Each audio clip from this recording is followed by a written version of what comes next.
So hi guys, welcome back to another video. So दोस्तों, एक और वीडियो में आपका स्वागत है। काइजू नंबर 8 का चैप्टर नंबर 114 आ चुका है और मैं इसको कवर करने में बहुत लेट हूँ।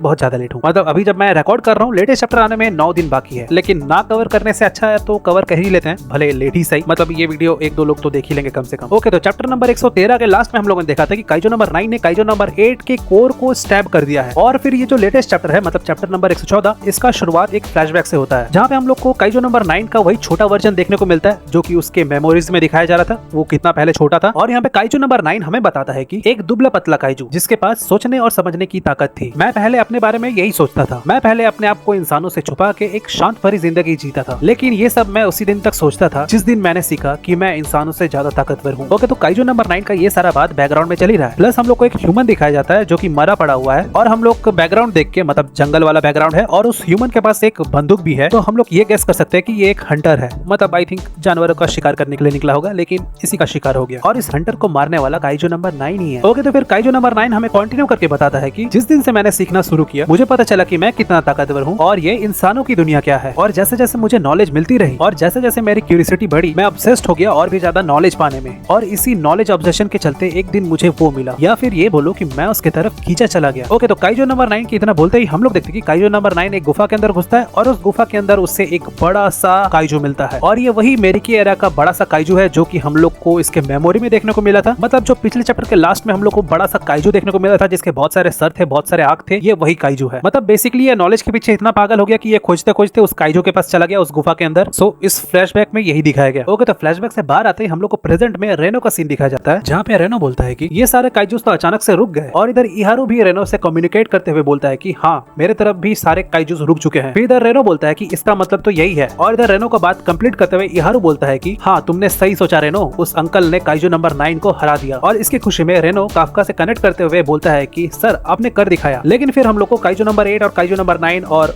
मीना जहाँ पे है वहाँ का सीन दिखाया जाता है। और जैसा कि हम लोगों ने लास्ट चैप्टर के लास्ट में देखा था कि काइजू नंबर 9 ने काइजू नंबर 8 को स्टैब कर दिया है उसके कोर के अराउंड। ओके, तो काइजू नंबर 9 का ये मूव देख के इस बैटल को जो लोग मॉनिटर कर रहे हैं वो लोग भी शॉक हो जाते हैं। और फिर हमें इन मॉनिटरिंग टीम से ये पता चलता है कि इन्हें एक नया काइजू का रीडिंग्स मिल रहा है, वो भी काइजू नंबर 9 के बॉडी के अंदर से। मतलब भाई और क्या क्या देखना बाकी रह गया। मैंने बोला था भाई प्लॉट आर्मर।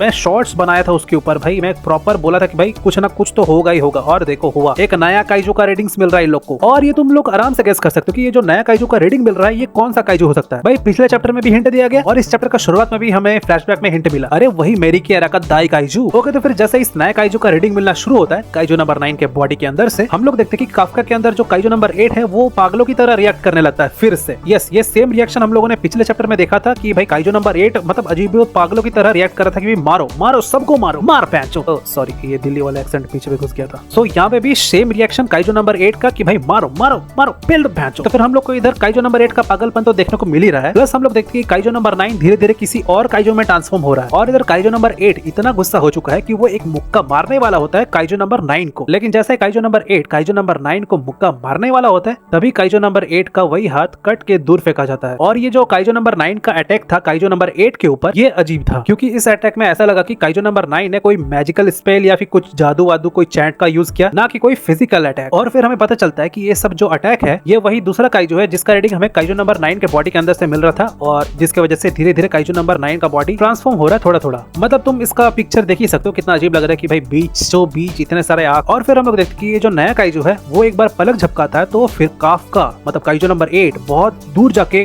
गिरता है। मतलब ये जो नया काइजू है ये काली काली आंखें वाला, ये पक्का कोई काला जादू या फिर कोई दूसरा टाइप का अटैक होगा वो कर रहा है, ना कि कोई फिजिकल अटैक। मतलब फर्स्ट टाइम चैंट किया तो काफका का मतलब काइजू नंबर 8 का हाथ कट गया, और फिर अपना पलक झपकाया तो फिर काफका और मतलब काइजू नंबर 8 दूर फेंका गया। और फिर हम लोग देखते हैं कि काइजू नंबर 8 इतना जो दूर फेंका था उसका हालत तो भाई पूरा खराब हो चुका है। और प्लस इस बैटल का जो लोग मॉनिटरिंग कर रहे हैं वो लोग भी पूरा हैरान है, शॉक है। और इधर मीना भी ट्राई करती है उस नए काइजू को शूट करने का, लेकिन इससे पहले कि मीना कुछ कर पाती उसका जो जाइंट गन था वो बीचों बीच कट जाता है। और ये अटैक ऐसा होता है कि उसका गन तो टूटता ही टूटता है, प्लस उसको भी बहुत सारा डैमेज पहुंचता है। लेकिन हाँ, अगर तुम कंपेयर करके देखने जाओगे तो मीना का हालत अभी काफका से तो बेटर ही लग रहा है थोड़ा बहुत। और ये सब देखते देखते हमें बैकग्राउंड में आवाज सुनने को मिलता है कि आज तक कोई बच के नहीं निकल पाया है, चाहे वो कोई भी एरा हो, चाहे वो कितना भी ताकतवर हो, कोई भी आज तक बच के निकल नहीं पाया है। और प्लस इस चैप्टर के एंड होते होते हम लोग को ये देखने को मिलता है कि मीना का एक हाथ पूरा डैमेज हो चुका है, क्योंकि इसका जो जायंट गन था वो टूटने के बाद उसके कुछ टुकड़े इसके हाथ में घुस गए हैं। प्लस इसका एक हाथ जो थोड़ा बहुत ठीक था, उस हाथ से वो एक छोटा सा गन लेके काइजो नंबर 9 के ऊपर पॉइंट करती है। लेकिन तभी हमें मीना के ऊपर वही सारे चैंटिंग्स देखने को मिलते हैं जो कि हमें काइजो नंबर 8 के ऊपर देखने को मिला था जब उसका हाथ कटा था। और प्लस यहीं पे चैप्टर का दी एंड, मतलब इस चैप्टर का जो क्लिफ हैंगर है वो बहुत बढ़िया तो है। वेल, इस क्लिफ हैंगर से इतना तो पता चल रहा है कि भाई मीना का लाइफ डेंजर में है, लेकिन कुछ भी हो सकता है। ऐसा नहीं कि भाई वो मरने वाली है 100%। ऐसा भी हो सकता है कि भाई रेना और इहारू आके सरप्राइज अटैक करे और भाई 1 सेकंड का मौका मिले, फिर ये लोग बच के यहाँ से निकल सके। और प्लस काइजो नंबर 8 का जो पागलपन है उसका कुछ काफका फायदा उठा पाएगा कि नहीं उठा पाएगा, क्योंकि यार काफका का जो बेस्ट बडी है वो भी डेंजर में है और प्लस इधर काइजो नंबर 8 तो पागलपन कर ही रहा है। तो काफका का और काइजो नंबर 8 का टारगेट अगर सेम है, आई मीन जो नया काइजो